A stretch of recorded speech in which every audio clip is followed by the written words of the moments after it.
This is not just another shifter. This is the shifter with actual servo motor inside, which triggers mechanism and unlock the gate if we press the clutch. And it's really unforgiving.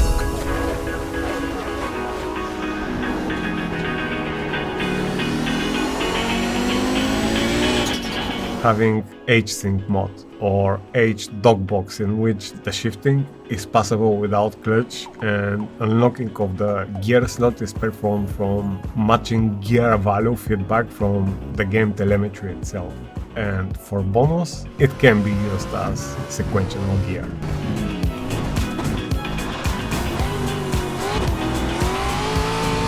I have to say, this is the most realistic shifter I ever tested on sim.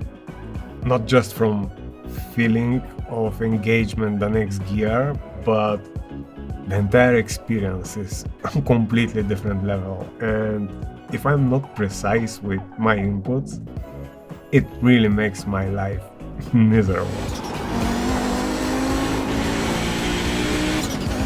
If realism is what you are looking for, the backwash proactive shifter will really put your driving skills to real test.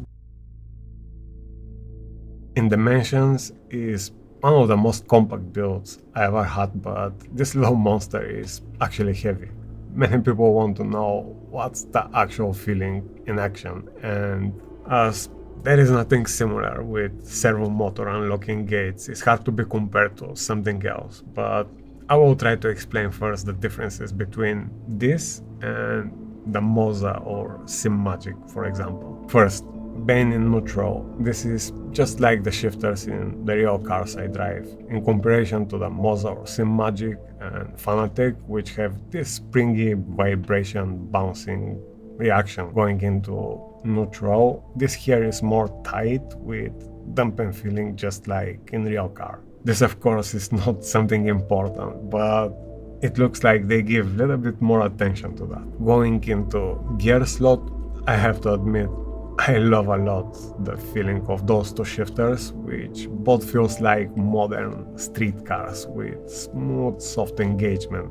However, with the Pro shifter, I really feel I hit the metal gate, which opens if I have done everything correctly, of course, and really reminds me the dog box I used in one of the rally cars I drove before. I remember also we were replacing the Saxo plastic joints on the gear mechanism to shorten the levier travel, and they had that same harsh metal feeling. So, if those feels like the cars we drove daily, being a bit smoother, these have that harsh metallic engaging feel going into the next gear slot, which reminds me the racing cars I drove before. I'm not saying one feels better than the other, as street cars feels more smooth and comfortable, and racing cars are dirty, stink and harsh to drive, but they both have their own beauty. The real deal with the Bash Pro shifter is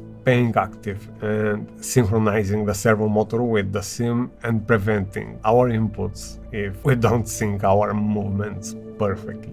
Particularly on H-Sync mode, where I have to press the clutch before the engagement of the next gear slot.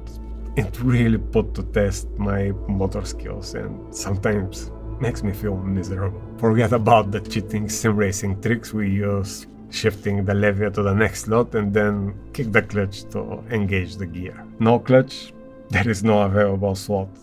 I'm telling you, this thing brings to the surface my bad habits and for a few days make my life very difficult till I fix my movements and create new, more healthy habits. In H-Dogbox mode, however, shifting is unlimited without pressing the clutch, just like the real thing.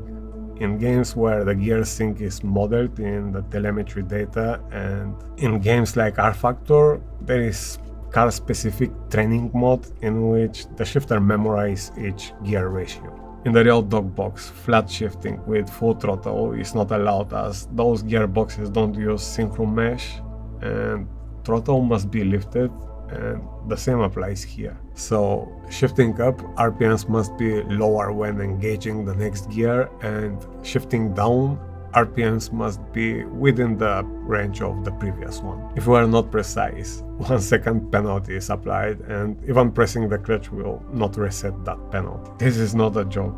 This shifter is unforgiving if I am not precise with every input. There is an option to allow flat shifting, but this is not the point. Martin Bakos works on this project for over 5 years to make the experience as real as possible, and definitely achieved that in every possible way.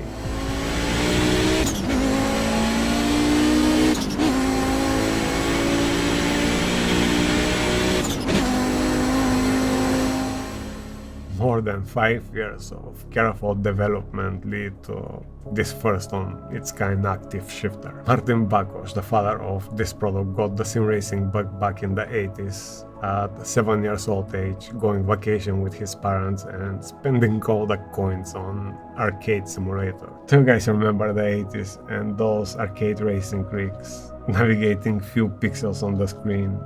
I do, and they felt so real at the time. Fast forward, in the late 80s, Logitech started releasing their first proper wheels, and he moved from keyboard to proper steering wheel on a desk, but for people like us, it's never enough. With some basic tools in his old shade and even more basic mechanical and electronic skills, he built his first H-shifter, which was not even a thing back then for a gaming. A kid dream from 80s finally became reality. I drove that sim in 2002 with mouse, and I didn't even know there was steering wheels on the market, and he has built this. Few years later, Kunos released the original Assetto Corsa, and Martin dived even deeper, doing something memorable, and built BMW E36 fully functional furniture-style cockpit with Logitech Jet 27. But the original shifter doesn't match the scale of this build, and he started experimenting with his own designs. As most of the engineering minds, he felt more joy from inventing and creating, and that's how shifters become Bakos' real obsession.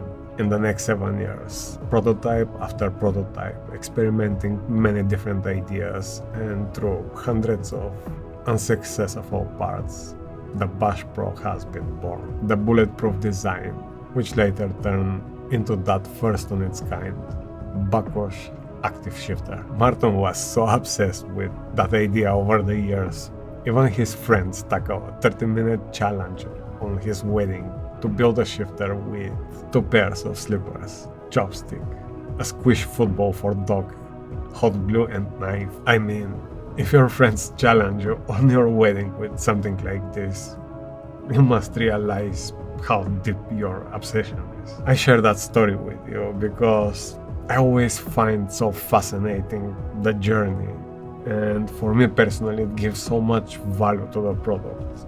It's not just another gear, but it's something really born through passion. It is unique, it is bulletproof, and make my sim journey nightmare and authentic. It is not shifter for fun experience, and I'm telling you, if you have bad habits in shifting, it will make you feel miserable, and that's the whole point. It is not built for gaming, but for close to reality experience, and achieve that at 100%. And as bonus have sequential mode, which in my opinion is not as great as dedicated sequential shifter because doesn't have that deep engaging feeling, but from other hands is better than the other hybrid shifters which have that long travel. The idea of the entire build is completely different anyway, and that for me is mostly like a bonus. So don't take that as review because there is nothing I can physically compare it from my previous sim racing experiences. That's why I mostly compare that with the real racing cars I drove before. Just doesn't make sense to compare it with the other sim shifters, as that is like to compare force feedback wheel with the old wheels with springs inside, or normal sim pedals with the SimCube. Just different touch. As I've said, This is not built to make our life easier, but mostly to give us the ultimate shifting experience and put our skills to test.